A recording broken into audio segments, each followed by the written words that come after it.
In a move to prevent other insider trading cases, Massachusetts is taking aim at how hedge funds get their information.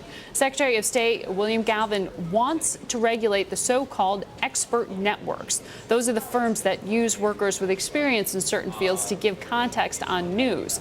But as we've seen in recent insider trading arrests all over this country, they also may have provided too much information. Secretary Galvin joins us now from Boston to talk about his plan. Welcome to InBusiness, Mr. Secretary. This is of prime importance to hedge funds. Can we begin by first having you explain how you're defining an expert network? What we're saying is anyone who pays for any type of consultancy that suggests that they're going to have expertise in the area of providing information to a hedge fund for research needs to confirm to the hedge fund, to the advisor, that they are not going to be violating any confidentiality agreement, they're not going to be sharing information that they have pledged or that they have as because of their relationships with the research that they're doing. In other words, this is to construct a wall between the information that is legitimately available to the hedge fund managers, and we're certainly not trying to impede in any way their ability to do proper research and proper due diligence for their purchases. At the same time, it's been coming pretty clear, not only from a case we brought here in Massachusetts, but from some of the other investigations around the country, that oftentimes what has been loosely termed consultative services really has been an insidious way of getting insider information. Yeah, it's such a nebulous term because it means different things to different firms, different places. So how is it that you're going to regulate this? I mean, are you asking these consultants to define themselves as insiders or say that the information they're sharing is particularly of relevance? I mean, how would you decide that? How's your staff going to do that?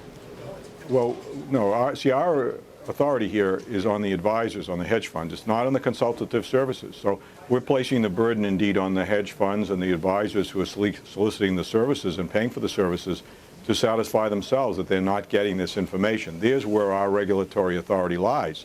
I don't have the authority, states don't have the authority to regulate these consultative services.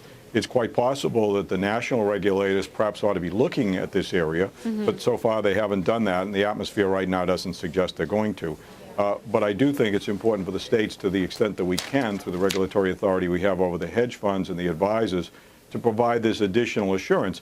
And really what this is all about is not simply about trying to limit insider trading, which has gone on forever, as it would seem, but to make the marketplace fair for everyone else.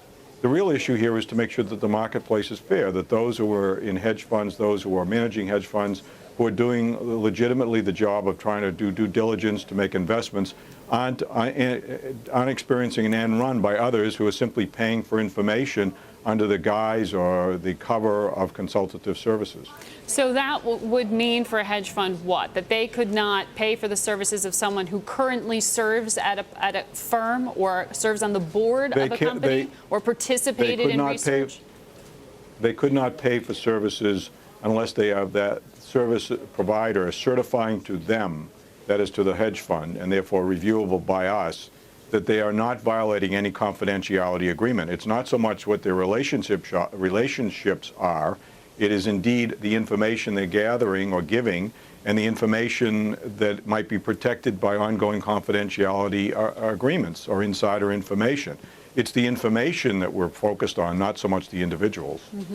And I know you have a period of public comment on this, a public hearing June the 22nd. You must already be hearing from hedge funds in Massachusetts, particularly the smaller firms who are concerned about increased legal costs. We are certainly hearing from people, and then we want to hear from people. This is an issue. The reason we have issued an opportunity for public comment, which is under our regulations how we operate, is indeed to hear from those who would be affected, to hear from those who have an opinion about it. It may lead us to make some additional changes in the regulation. We think we're on the right track. We think this is an important issue. The ongoing investigations nationwide verify that.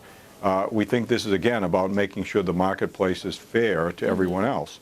And therefore, we think this is the appropriate way to go. But certainly, we're very interested in hearing from those who have an opinion about this. That's why we have an open process. And this is going to affect probably the 600 hedge funds that you will oversee in some fashion. Do you expect to lose some of that business? Have you had that threat? We haven't had that. I think people make their decisions on where they do business on a whole variety of issues. I also think as we go forward under the implementation of Dodd-Frank's and states take on a greater role of responsibility, you're going to see this become a uniform regulation across the country. Our national association, or really it's our international association of state securities regulators, has already proposed model language in terms of eligibility for registration.